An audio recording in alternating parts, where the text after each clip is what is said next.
José María Aznar, muy buenos días. Buenos días, mucho gusto. Bienvenido a la cadena SER. Por cierto, su padre fue jefe de programas en esta casa durante 20 años. Durante 20 años, sí. De los 40 a los 60. Sí, yo tengo muchos recuerdos de esta casa. O sea, que venía por aquí, aunque era pequeño, porque usted es del 53, ¿no? Yo soy del 53, sí. Ya se suman algunos años, ¿no? Sí, y venía Pero por aquí. yo tengo muchos recuerdos de esta casa, ¿no? Y siempre tengo la impresión de que yo quiero a esta casa un poco más de lo que esta casa me quiere a mí. Vaya. Esto del cariño que siempre tiene un reparto desigual. Además, quiso ser periodista, o lo pensó en algún momento. Quise ser periodista, sí. Y mi abuelo, que era una persona muy lista, me dijo: si quieres ser periodista, pero nunca seas solo periodista. Y entonces, pues pensando en eso, decidí cruzar el río, ¿no? Y en lugar de dedicarme a contar lo que hacían los demás, pues me dediqué a hacerlo. Pues le animo a retomar aquella primera vocación. ¿Se atrevería a hacer un titular del momento que vive España? Esto es difícil. No, un titular no, pero sí te expresar mi sentimiento, que es de una situación muy preocupante, ¿no? Muy preocupante y muy difícil. Y probablemente la situación más difícil que estamos viviendo desde la transición, ¿no? Si hubiera sido presidente, ¿hubiera gestionado de manera distinta a Rajoy la crisis catalana? Pues mire, ahora estamos donde estamos, ¿no? Y por lo tanto yo no voy a criticar al gobierno Yo quiero decir que es el momento ahora de apoyar, ¿no? Y de apoyar sobre todo a las fuerzas constitucionalistas en Cataluña. Que las fuerzas constitucionalistas son el Partido Popular, el Partido Socialista y Ciudadanos.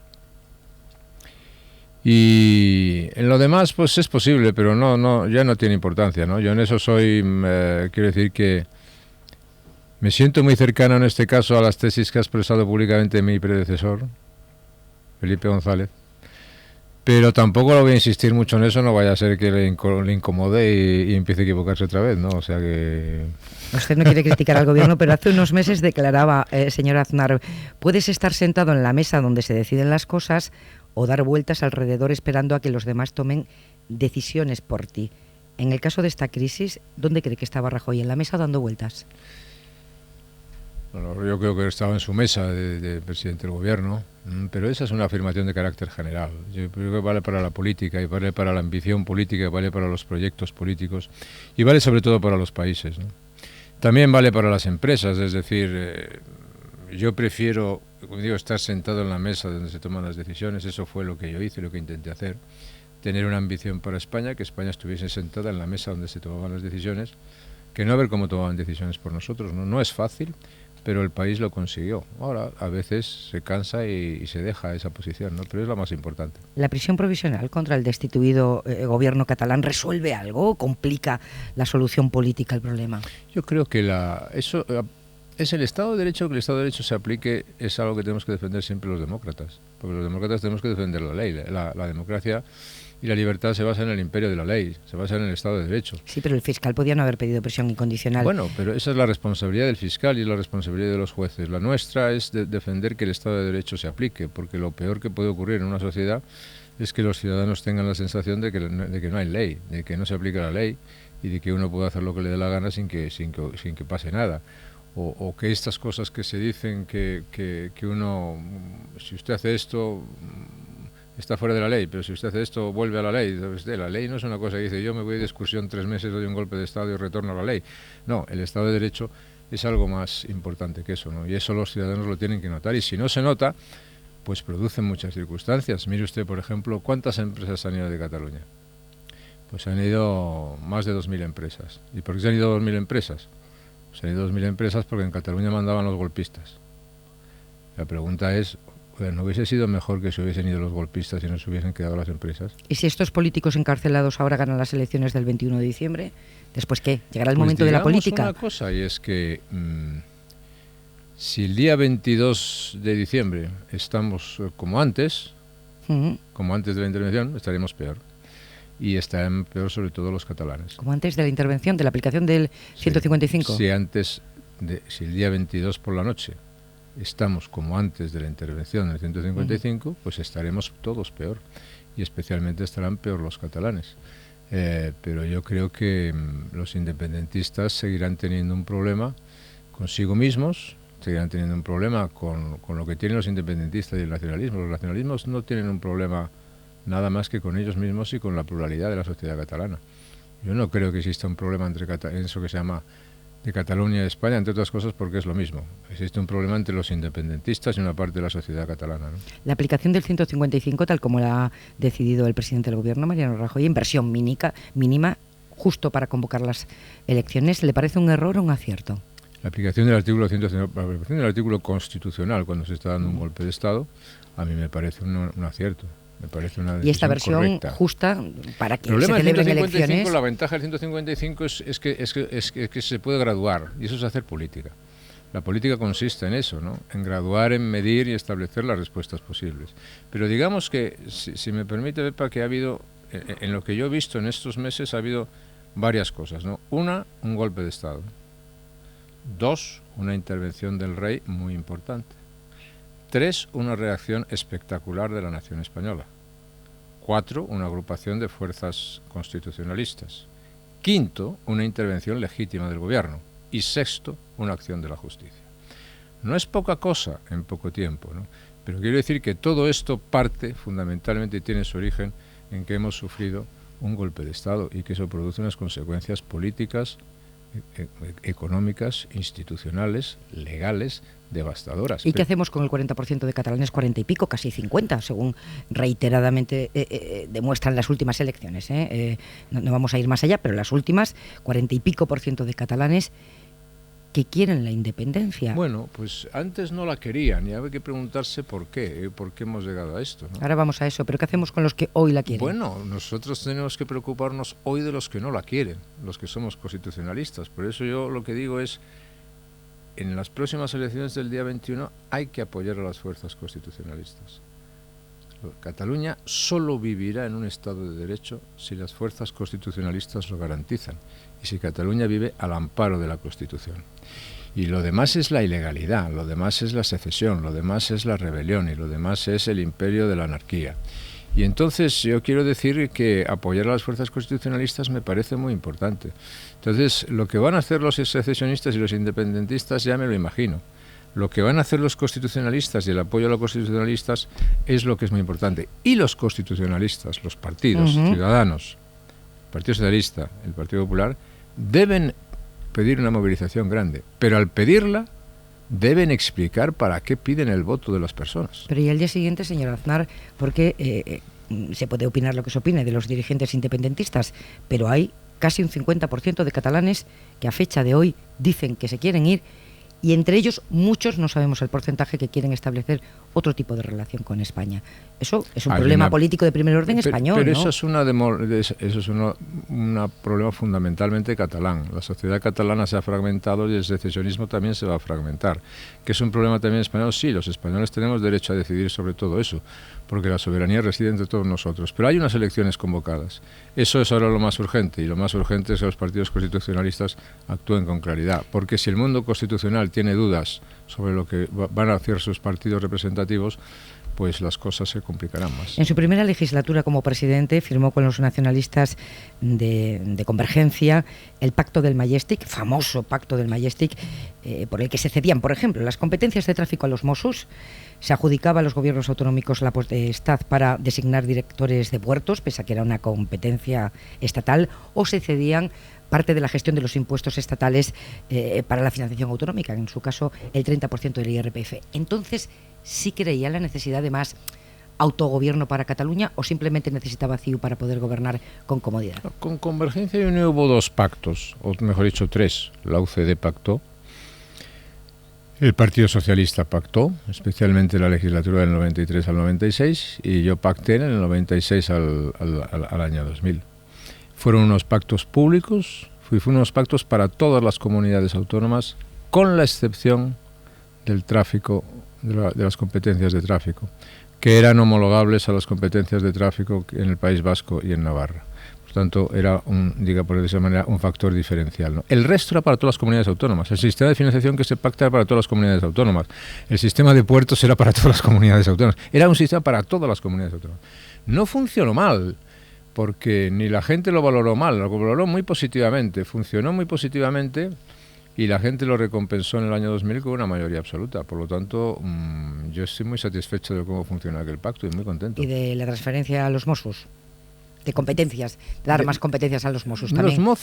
Los mozos estaban establecidos en el estatuto. Es decir, la única competencia adicional que se transfiere es la competencia de tráfico. Yo asumo totalmente, y voy a decir una cosa, Pepa, yo asumo totalmente, durante mi gobierno se desarrolló el Estado de las Autonomías. Y se desarrolló completamente el Estado de las Autonomías. Y yo lo dije públicamente, y está en las hemerotecas, y estará en los registros de emisoras o donde sea. Yo dije públicamente, oiga, hemos completado el Estado de las Autonomías. A partir de este momento, todo lo que quiera ir más allá va a ser discutir sobre la autodeterminación y otras cuestiones. No se lo aconsejo que lo hagan. Muy poco después del 2000, insisto, ¿Sí? De su primera legislatura en la que había gobernado con el apoyo parlamentario de CiU, usted hablaba de guetos culturales e identitarios, unas declaraciones, en fin, que escocieron mucho en Euskadi y en Cataluña. Había gobernado hacía poco con el apoyo de CiU, había ofrecido incluso entrar en el gobierno de España al equipo de Pujol, que había cambiado, para hablar de guetos culturales y que no tenían espacio en su proyecto para España, en el suyo, señor Aznar. Bueno, yo no tenían... Todo lo que es excluyente no tiene espacio en un político, de ser en un político para España. Yo en un proyecto para España. A mí me gustan los proyectos incluyentes. Y por eso las políticas españolas hasta el año 2004, hasta el año 2005, se han sustentado fundamentalmente en el centro. Los partidos competíamos por conseguir el centro político y por incluir al mayor número de personas, hasta que se decide competir por la radicalidad a ver quién se excluye más, lo cual fue un paso atrás muy importante. ¿Se había pero fíjese algo? Una cosa le voy a decir, se había modificado una cosa muy importante, porque en el año 2002 yo le ofrezco al presidente de la Generalitat entonces, Jordi Pujol, con mayoría absoluta entrar en el gobierno. ¿Y por qué le ofrezco entrar en el gobierno? Porque yo sé que se está produciendo un debate muy importante en el nacionalismo catalán sobre qué camino seguir. Y yo le digo, yo ofrezco entrar en el gobierno y ofrezco un compromiso mayor, que asumáis un compromiso mayor en las cuestiones nacionales de España. Pujol es cuando me dice en ese momento que él ya no considera válido el pacto constitucional. Y yo sé desde ese momento que el tema de la secesión catalana está puesto encima de la mesa. Más tarde o más temprano. ¿Se lo dice en el año? En el año 2002. En el año 2002. Y a partir de ahí, y más le digo más eso, vas a emprender una carrera a la radicalidad, donde siempre ganan los radicales y donde tu partido, como siempre que ha intentado hacer eso, en otras épocas, ha perdido y va a desaparecer. Y ganarán los radicales y tendremos un gran problema. Luego ocurrió otro episodio que fue el Pacto del Tinel. Y el Pacto del Tinel, pues, era un pacto de exclusión. Era un pacto de exclusión de la mitad de España.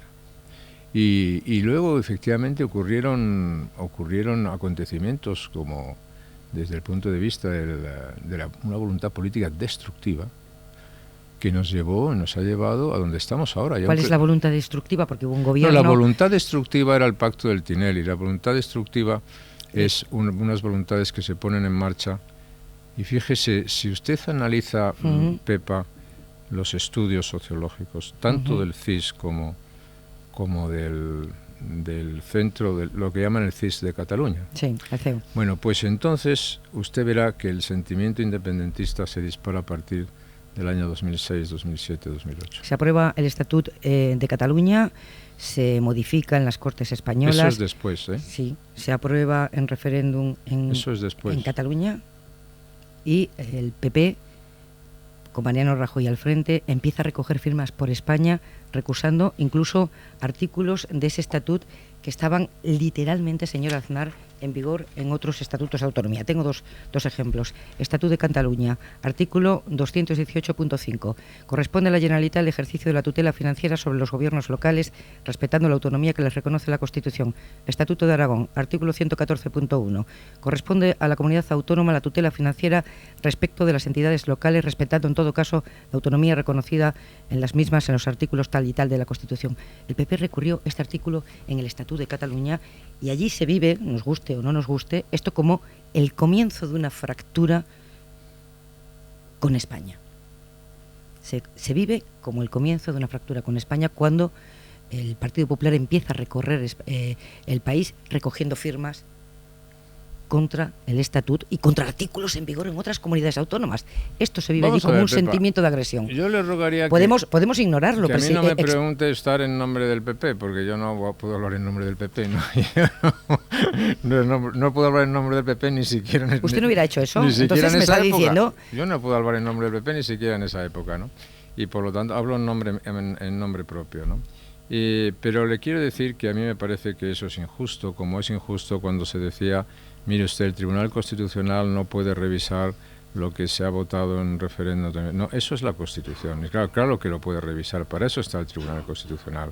Para eso está el Tribunal Constitucional. Lo que me parece injusto es decir, en mi opinión, que ahí empezó una fractura en Cataluña, porque ahora estamos viendo muchas cosas. Es decir, oiga, mire, el pacto del Tinel que hace los partidos socialistas, que lo hace la izquierda, que lo hace... El pacto del Tinel significaba un pacto con ETA, y el pacto con ETA significaba que se excluía a la mitad de España de la posibilidad de gobernar España. Y expresaba unos deseos de que podían llegar hasta la autodeterminación en Cataluña.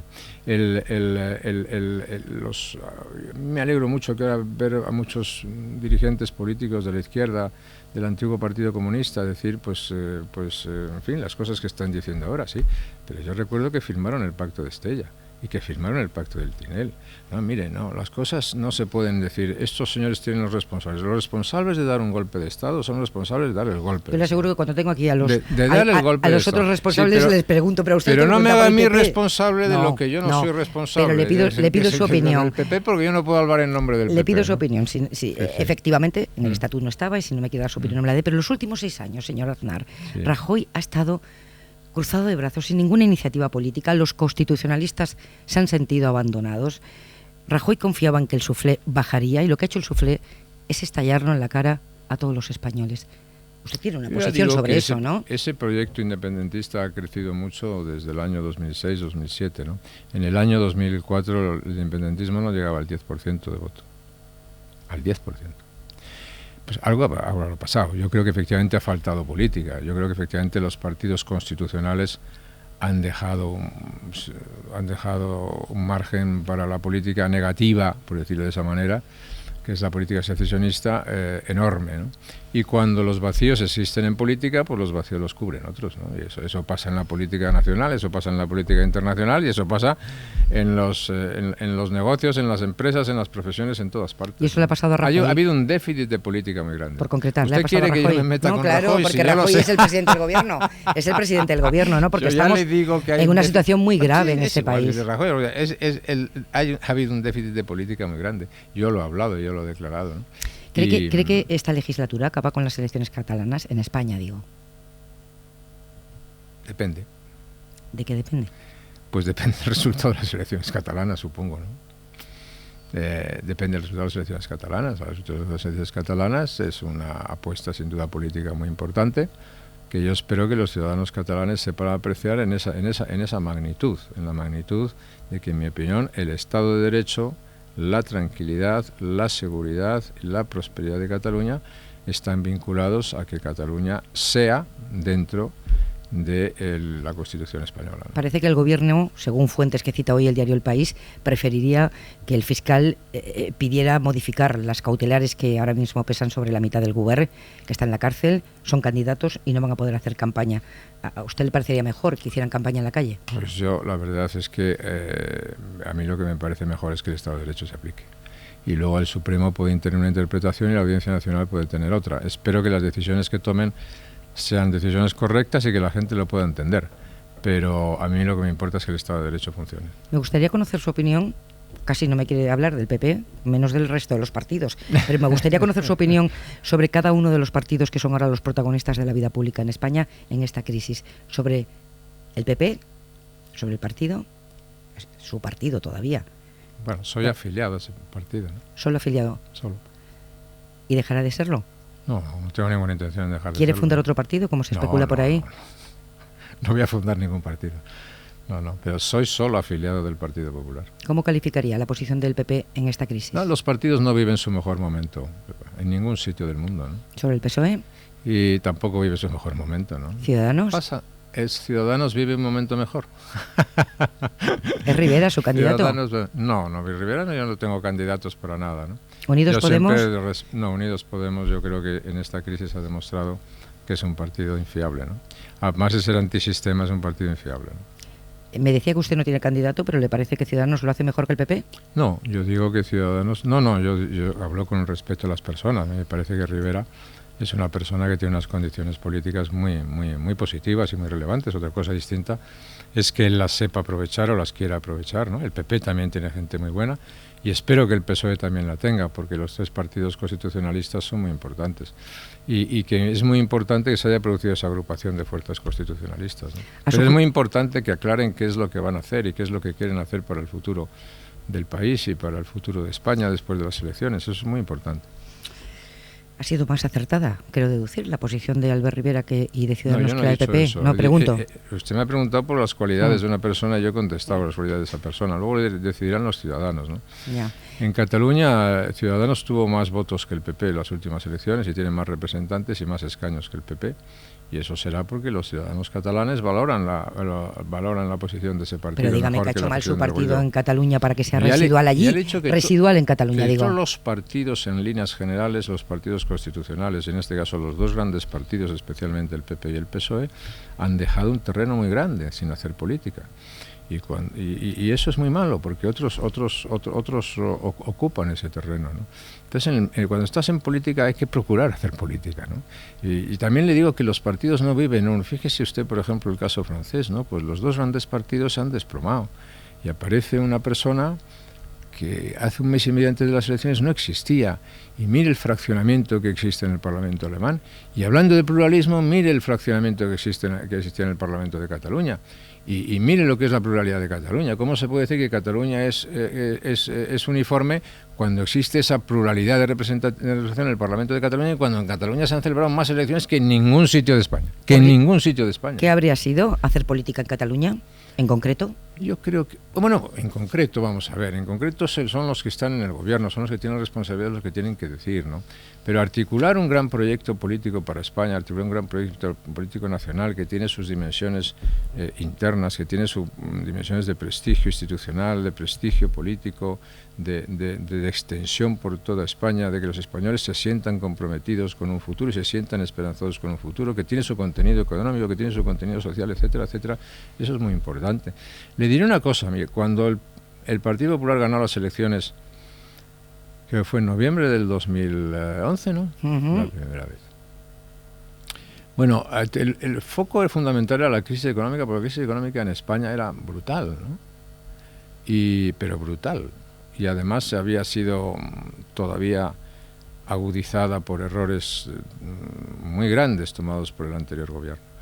Pero bueno, y la prioridad era sacar al país de la crisis, es una prioridad muy grande. Pero yo le dije a los miembros del gobierno de entonces y a su presidente también, se lo dije antes y se lo dije después, el tema más importante que vais a tener que resolver no es ese. El tema más importante que vais a tener que resolver es la secesión de Cataluña. Cuando algunos me dicen, oiga, usted se le ha oído poco, no, a mí no se me ha ido, no sé si me ha ido poco o si me ha ido mucho. Lo que se me ha ido advertir esto desde hace años. ¿No le hicieron caso? No, es que no me hicieron caso, sí, pues parece que pusieron la prioridad en otros asuntos y en otras circunstancias. Lo cual yo no le critico, porque es una urgencia que España tenía también, ¿no? Pero lo que yo me temía que se podía plantear, pues desgraciadamente se ha planteado. ¿De esta crisis se sale recentralizando España o, en fin, planteándose la España de las autonomías, una España federal, más autogobierno para Cataluña y para algunas comunidades autónomas? ¿Cómo se sale desde el punto de vista territorial, luego, a su juicio? No se sale dando un premio a los secesionistas. ¿Qué es un premio? Pues darles la razón, por ejemplo. ¿Y qué es darle la razón? Darle la razón es reconocer parte de situaciones privilegiadas o especiales para el trato. Pero darle la razón sería la independencia, que no es lo que está encima de la mesa por parte de ningún partido. No, pero la razón se puede dar, una parte de la razón se puede dar al contado o a plazos. Y yo ya he dicho que no soy partidario de dar la razón a quien no la tiene, ni al contado ni a plazos. Entonces, si a mí se me habla de la reforma de la Constitución, a mí que se me explique, por favor, ¿para qué? ¿Para qué se quiere reformar la Constitución?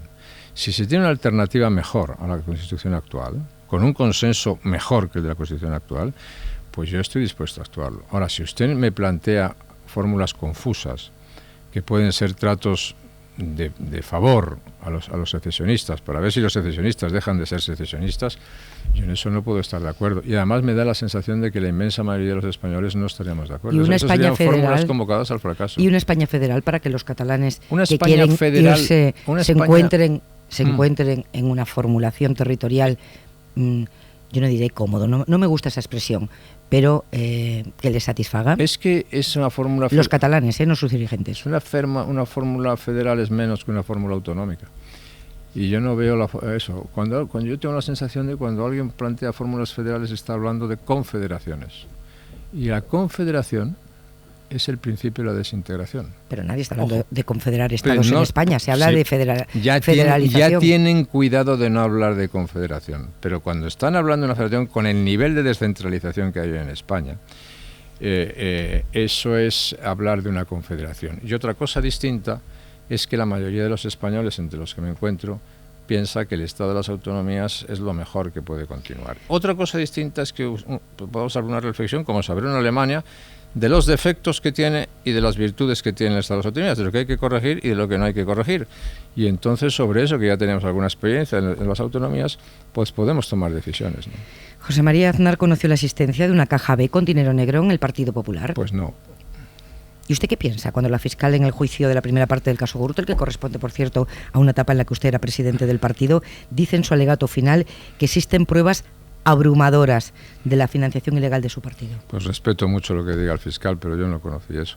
Y la verdad tampoco puedo dar ninguna aportación original sobre esa cuestión. Solo en esta primera parte, en este tramo, que insisto, va del 99 al 2005, luego pilla parte de su mandato como presidente, hay 20 cargos públicos procesados. Y en todos los casos conocidos, usted lo sabe, muchos más cargos públicos del PP, millones de euros públicos perdidos. ¿A dónde miraban los dirigentes del PP? ¿Dónde miraban ustedes? Pues mire, yo la verdad es que le puedo decir que no me puedo sentir indiferente a lo que usted dice, ¿no? O sea, yo comprendo que hay muchísimas personas que estén profundamente irritadas, profundamente molestas, incluso que a lo mejor pues no perdonen eso, no estén dispuestas a perdonarlo, ¿no?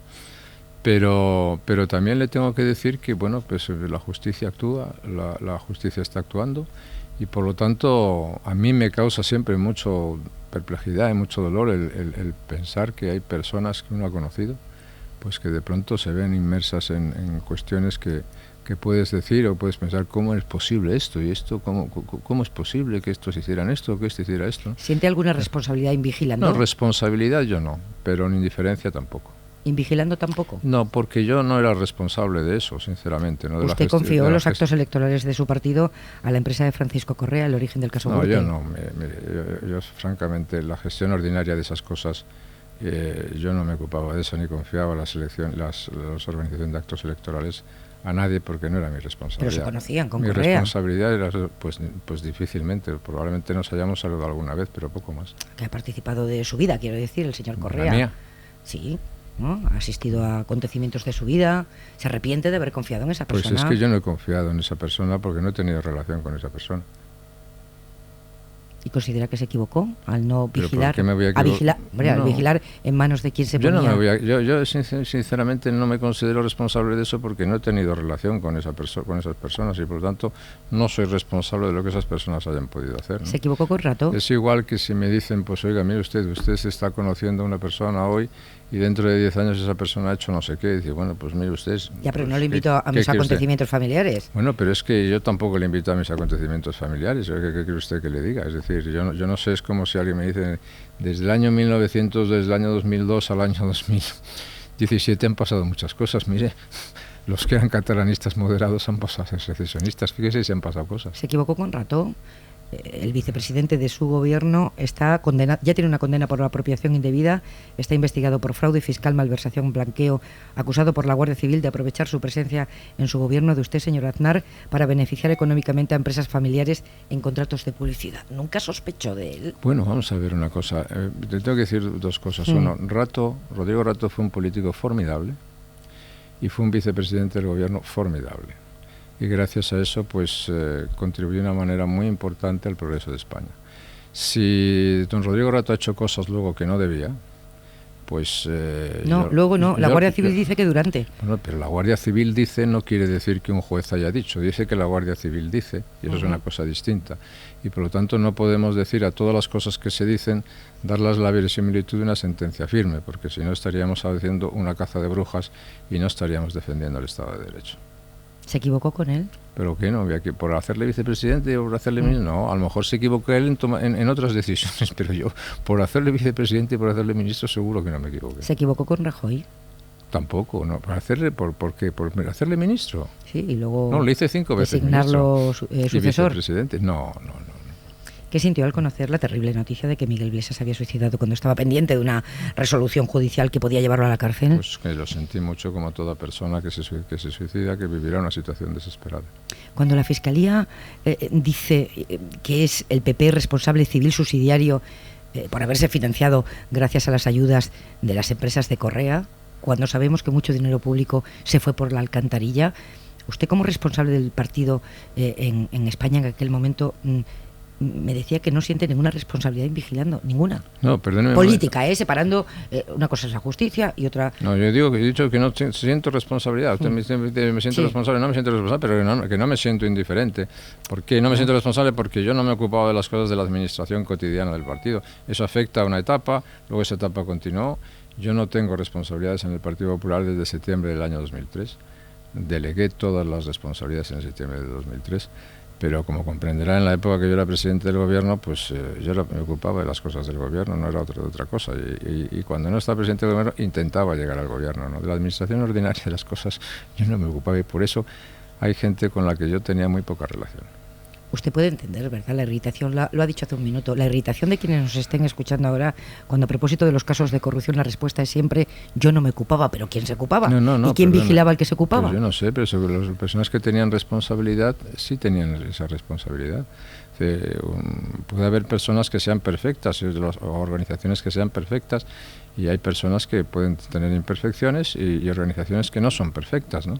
Pero le quiero decir que desde el punto de vista de la administración interna, supongo que como en esta casa, ¿no? En esta casa la administración interna la llevan unas personas, no la llevan otras, ¿no? Puede soportar, no hablo desde el punto de vista legal y jurídico, que eso naturalmente los jueces dirán la última palabra y no tendremos nada que decir los demás, pero desde el punto de vista político, la democracia española puede soportar que el jefe, el responsable policial de la investigación de la Gürtel diga en sede parlamentaria que el presidente del gobierno hay indicios de que cobró sobresueldos en negro. ¿Eso lo puede soportar una democracia como la nuestra? Pues de momento lo está soportando, ¿no? ¿Y debería dimitir?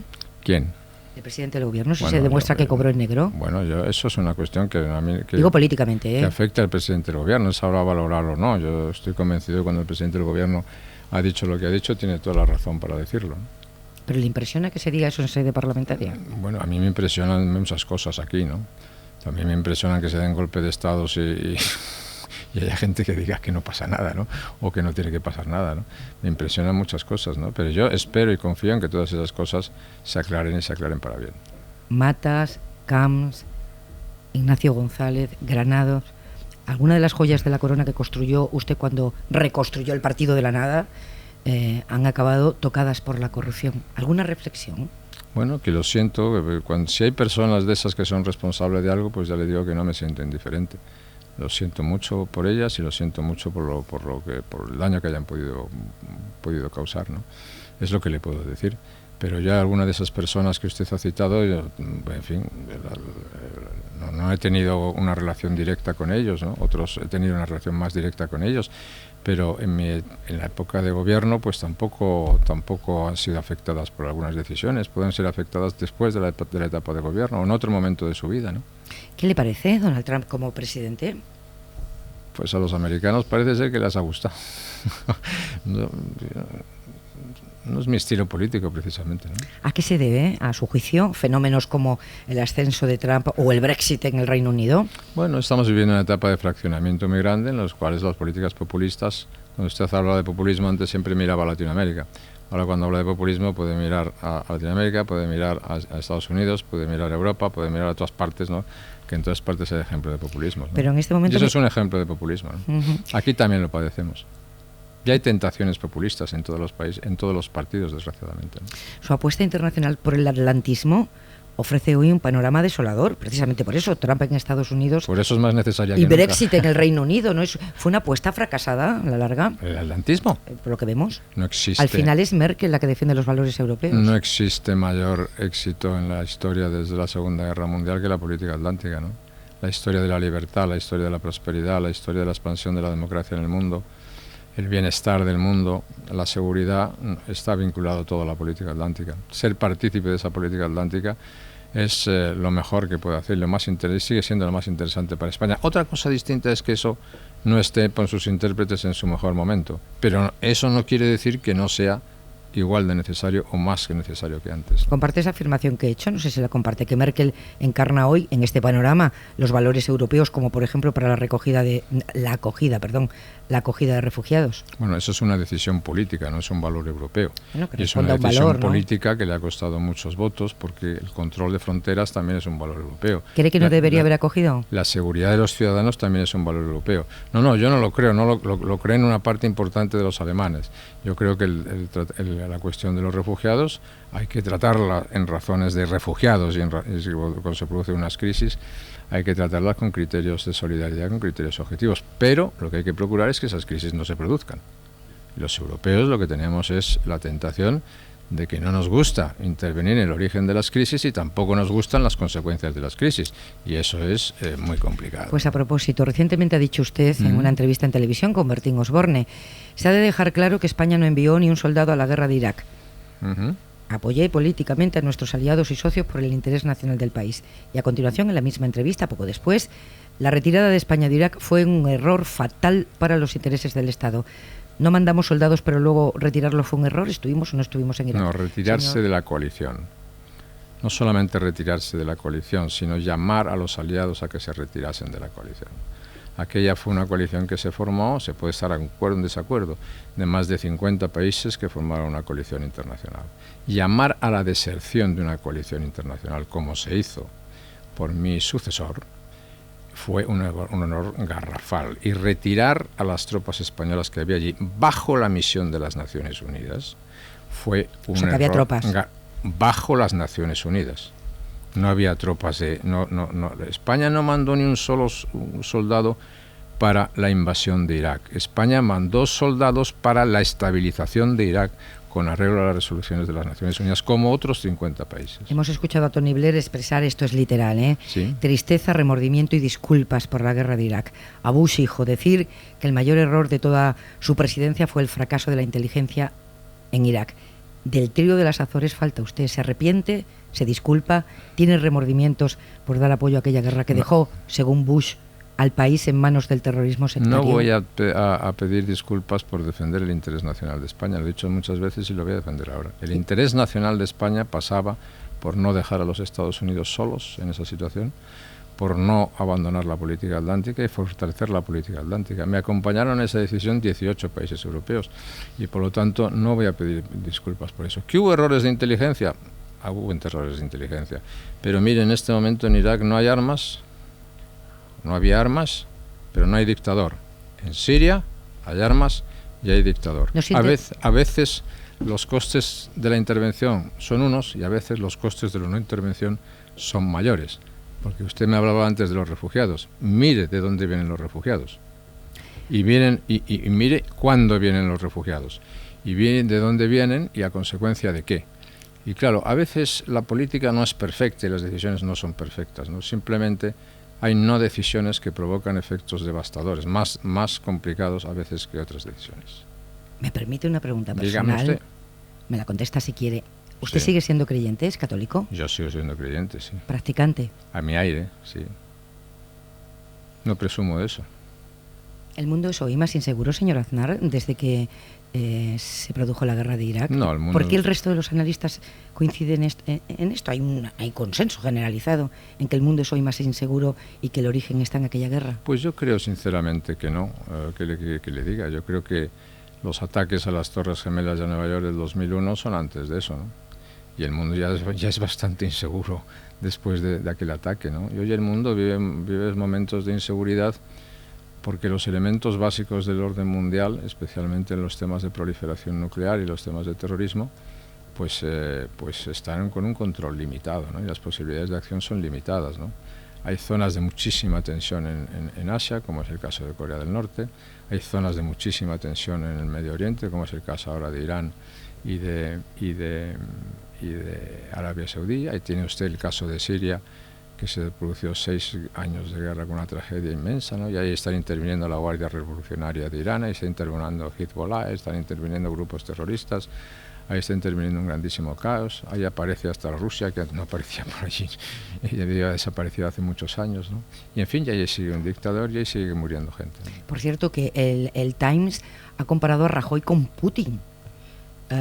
Usted tiene una relación profesional, ¿no? Pero también me lo va a decir, yo soy consejero de la empresa de News Corporation, pero no escribo los editoriales ni los artículos del ¿Y ha protestado? ¿Ha protestado en News Corporation? No, la verdad es que no lo digo. Lo único que he visto es que a Rajoy le ha comparado no sé qué majadero con un franquista autoritario, y me parece una majadería muy grande. Sí, no, en el Times con Putin, nada menos, en un editorial. Pues entonces no sé eso, pero me enteraré, y si es así, diré. Pero tampoco es la misión de un consejero protestar por todo lo que produce un editorial. Puede usted estar en desacuerdo, ¿no? Porque si no, cuestionaríamos también lo que es la libertad de opinión, y usted no va a hacer eso, ¿verdad? Yo no. Sigue pensando que los que idearon el 11M no están ni en desiertos remotos ni en montañas lejanas. Sigue pensando que sabían bien lo que querían hacer. Pero cree la verdad judicial que hay en una sentencia. Yo la verdad judicial en la sentencia la creo, y creo que los que hicieron el 11M sabían lo que querían hacer. ¿Pero estaban aquí o en lejanas montañas? Sabían dónde estaban. Aquí porque lo hicieron aquí. ¿Eran yihadistas? Eran los que eran, los que fueran, lo dice la sentencia, y los que fueran de más o no fueran menos. Pero lo que yo digo es que sabían lo que tenían que hacer, y lo hicieron, desgraciadamente. Pero no suscribe esta frase que dijo entonces, lo de no están ni en desiertos remotos ni en montañas lejanas. No modifico una letra ni una coma de lo que dije entonces. Vamos terminando, señor Aznar. Ya me ha dicho que no le tienta volver a la política, ¿verdad? No. ¿Y nos puede contar exactamente a qué se dedica? ¿Qué negocios tiene? Pues a trabajar. Trabajo mucho. ¿En qué? Viajo mucho. Buena pregunta, dice Siri. Pues me dedico, me tengo que ganar la vida, y entonces afortunadamente me va muy bien. Tengo que decir que me va muy bien y que estoy muy contento, ¿no? Mi actividad profesional es muy intensa y tengo que viajar mucho por razones de trabajo. ¿Y en qué campos? Y dedico, pues en muchos campos, desde la inteligencia artificial pues hasta cuestiones de medios de comunicación que hablábamos, ¿no? ¿Pero como miembro de consejos o como asesor? Como consejero. No, como miembro de consejos no, porque no me gusta mucho. Soy miembro de 2 consejos. Pero luego sí, como asesor de empresa, como consejero de empresas, pues sí. Parece que hay empresas que consideran que puede ser mi actividad puede ser útil, ¿no? ¿En qué sector económico, pues, si no le importa? Pues, por ejemplo, estoy en el mundo de la abogacía, estoy en el mundo de la inteligencia artificial, como le digo, estoy en el mundo de los medios de comunicación, estoy en el mundo de la energía, es decir, estoy en distintos mundos, ¿no? Hoy la economía está muy entrelazada en todas partes, ¿no? Y aquí en España estoy en el mundo educativo. Fundé el Instituto Atlántico de Gobierno, que nos dedicamos a másters de escuelas de políticas públicas, porque el mundo necesita buenos líderes, y estamos celebrando ahora nuestro 3er máster, afortunadamente. Esa es una escuela totalmente privada. Mantengo la presidencia de la Fundación FAES, que es una fundación absolutamente privada, que vivimos pues eso, las aportaciones privadas de las personas. Soy el primer donante privado de la fundación, por ejemplo. Es decir, afortunadamente la vida me trata bien, me sonríe. Y le da más satisfacciones eso, imagino, que ser miembro del Consejo de Estado, claro. Es más intenso. Pues sí, la verdad es que ser miembro del Consejo de Estado me parece una actividad muy respetable. Pero yo lleno mi vida más de esta manera. A mí me gusta estar permanentemente ideando y participando en cosas nuevas, ¿no? No quiero que se vaya sin hacerle la pregunta. ¿Qué le parece la camiseta de la Selección Nacional, que tiene una banda lateral que vista de lejos parece la bandera republicana? Pues me parece una idiotez el asunto, ¿no? Pero al que quiera ver la bandera republicana, que la vea, y el que no la quiera ver, que no la vea. Pero la verdad es que también tengo que decir que como tenemos bastantes problemas, alguien nos podía haber ahorrado también esta polémica, ¿no? Simplemente con que alguien hubiese visto eso, hubiese dicho, oiga, pues mire usted, quite esto de aquí o quite esto del otro lado. Me parece que debe ser bastante fácil hacerlo, ¿no? Pero personalmente A mí me da igual, ya he visto camisetas que me gustan más y camisetas que me gustan menos. Lo importante es que España gane el Mundial, ojalá lo gane. Con esa camiseta. Con esa camiseta. ¿Volverá a la SER antes de 21 años, señor Aznar? A la SER. Antes de 21 años. Si encuentro lo que me dejé hace 21, probablemente, ¿no? Yo creo que me dejé por aquí algo y que venía a buscarlo. Gracias por estar aquí, buenos días. Muchas gracias, buenos días.